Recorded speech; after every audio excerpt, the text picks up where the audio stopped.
Hello everybody, Happy New Year! Here are my global predictions for the year coming 2014. We are still in the Cardinal Climax, which began in 2008 and doesn't end until 2015. And this brings, it's probably one of the most important astrological aspects of our lifetime actually. It's extremely powerful and brings about huge world change, as we've seen. Since 2008 has been this great crash where Lehman Brothers were allowed to go under, where the Fed brought interest rates down to nearly 0%, thereby killing savers. Pensions in many countries have been cut. Some people have lost their pensions altogether. It's been a hugely difficult time economically. Earth changes with earthquakes, tsunamis, extremes in weathers. These are all the kinds of things that I had predicted were likely to happen during this Cardinal Climax. So for 2014, we're reaching what I call another peak of this climax, particularly in April time. And how could this play out? Well, I think it's going to play out in one of two ways. Very contrasting ways, because Uranus is so powerful in the heavens right now.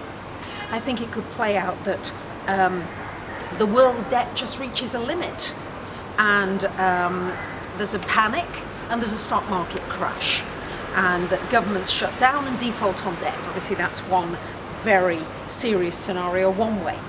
Or there's a complete turnaround in our leaders. Of course, I must admit, I think this is unlikely, but it's a possibility that they decide that they're going to act with transparency and honesty, and that they really try to regain the trust of their people, and they make an effort to bring down the debt levels, and that there's no more threat of defaulting, and that they reward businesses for hiring people rather than penalising them. So these are the opposing scenarios that I see happening in 2014.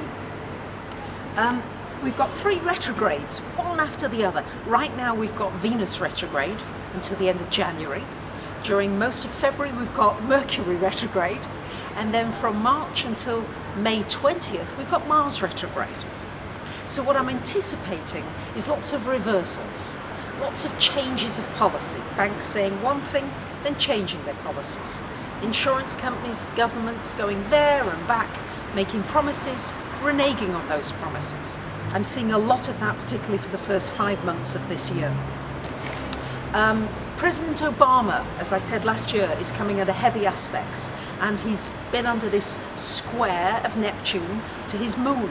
And the moon is his public persona, and the square Neptune, anything to do with dishonesty, a scandal, has to come out during this time. And this is of course a very difficult time for him, and I think his honesty is going to be tested. And if it proves that he's not honest during this time, if there are more lies, because obviously Germany and Israel and Saudi Arabia, different countries, feel quite betrayed by the way he hasn't communicated with them very well, I think that his reputation is really on the line this year. If he can be honest, then he can salvage things. But if he's found out in more lies or more dishonest statements, I think this is going to be really his downfall, potentially. He does have a high point coming, which is in September of this year, when Jupiter joins his natal sun in Leo, which potentially is a high point in a career, and it could well be for him. Or he could go to extremes, because by 2015 we've got Saturn, which is going to square his natal moon and Pluto, and depending how he's behaved is really we're going to see how that will play out. It could either be that he leaves office with his reputation in tatters, or he leaves office with his head held high. It's very much going to depend on the honesty and integrity issue. Stock markets, I've got to be honest, I was wrong. I thought last year we were going to see a crash. I had no idea how powerful the intervention of Pluto, square Uranus, and in mutual reception to Saturn was going to, that central banks would have so much power to manipulate the markets. I didn't realize that it was going to be so powerful. So I was wrong about that. I still think that eventually it's going to come. Just printing money out of thin air is not really something that is sustainable, but for right now it certainly looks as though the stock market's going to go up, and that gold and silver are going to be very volatile and pushed down for now. I don't think that's forever, but for now. What are the good things to invest in this year? Well, usually wherever Jupiter is, tends to be those stock sectors that rule that sign that Jupiter's in tend to outperform the market.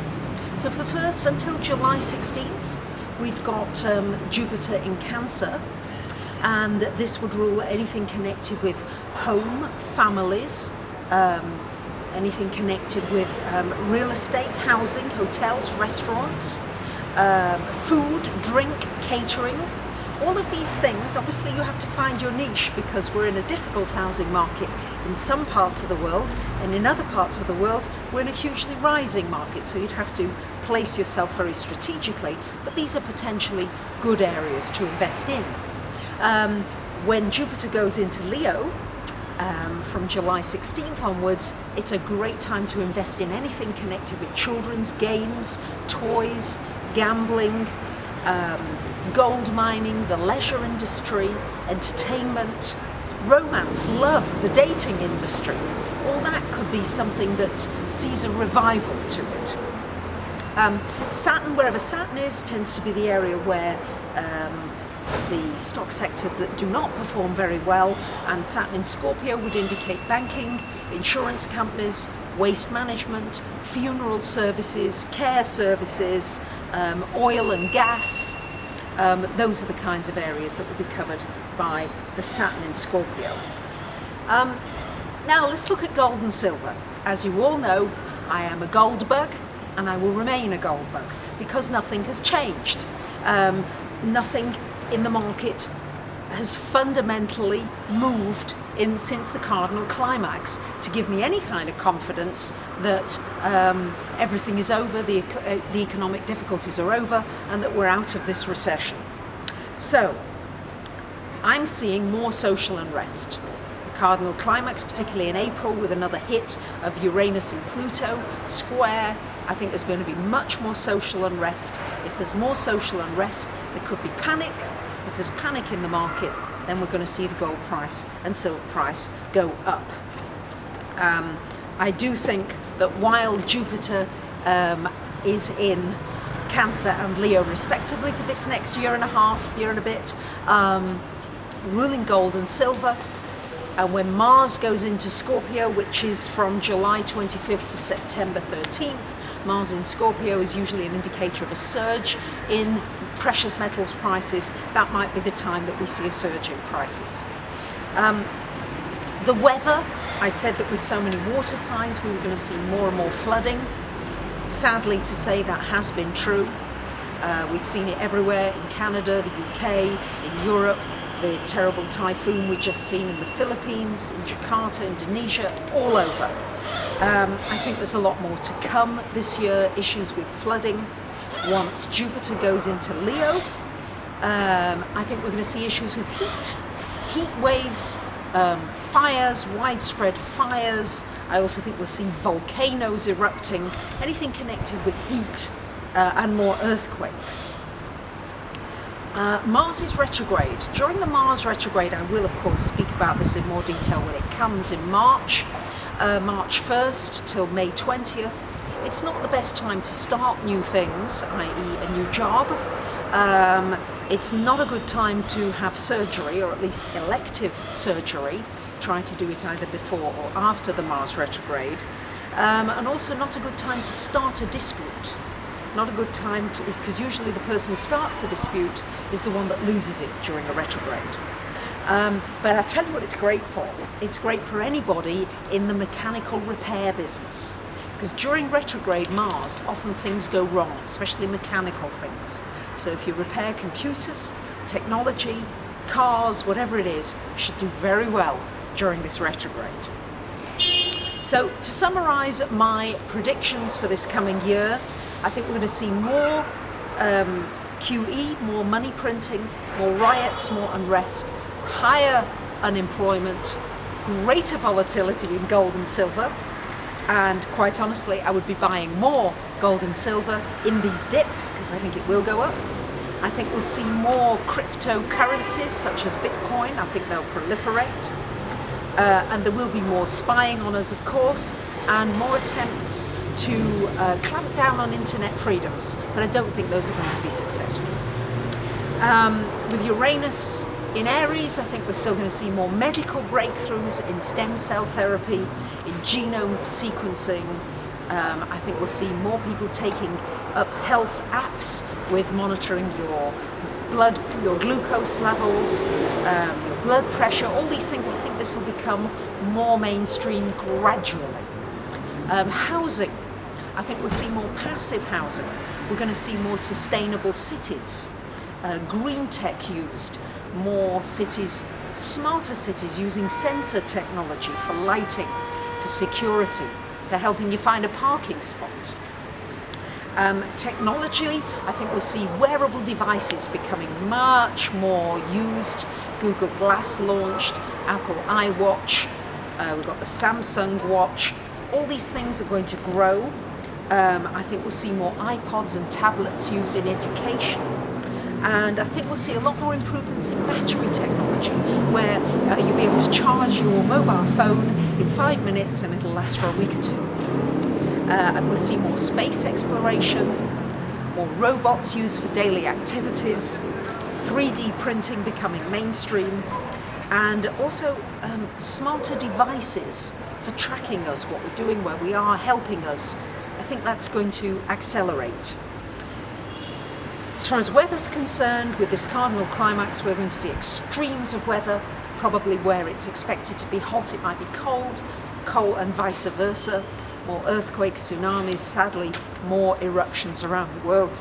I also think we're going to see land mass rising out of the sea. Spiritually, there is an awakening happening. I know many of you are still feeling that. We're still under the influence slightly of the Jupiter, Neptune, Saturn trine energy in water signs, certainly for the first 6 months of the year. This is a great time to connect with like-minded people. You don't have to listen to the news. You don't have to tune in to what's being said and what's being shared. You can live in that kind of parallel universe. It's a time for finding your tribe, the people that you connect with, and the people that you really feel at home with. I think we'll see large movements of people from cities into more rural areas, and people setting up as communities where they come together and become more sustainable, where we're not so dependent on our governments, because our governments, let's face it, they've not been very reliable to date. So that's a lot. I've got through in a quick amount of time. I've written an article about it as well. And it just remains for me to say to you that these last couple of years of the Cardinal Climax are going to be very transformational. Welcome the changes. Try to welcome the changes that are coming into your life. We're all experiencing it. We all know it. Many of us have been having a difficult time, but the more we can go with seeing things as being good changes, that these changes are for our highest good. I've moved to Greece. I didn't expect it. It's not easy making a move. Of course it's not. But looking always at the good things, the better things, being real about what's happening, not sweeping things under the carpet, but looking that this is a good change for humanity. What will come from this will be for the better, will be better for us personally, and will be better for us as a whole. So I thank you for listening. I thank you for subscribing, commenting, sharing, discussing. I appreciate it, and I wish you all the very best for 2014. Bye for now.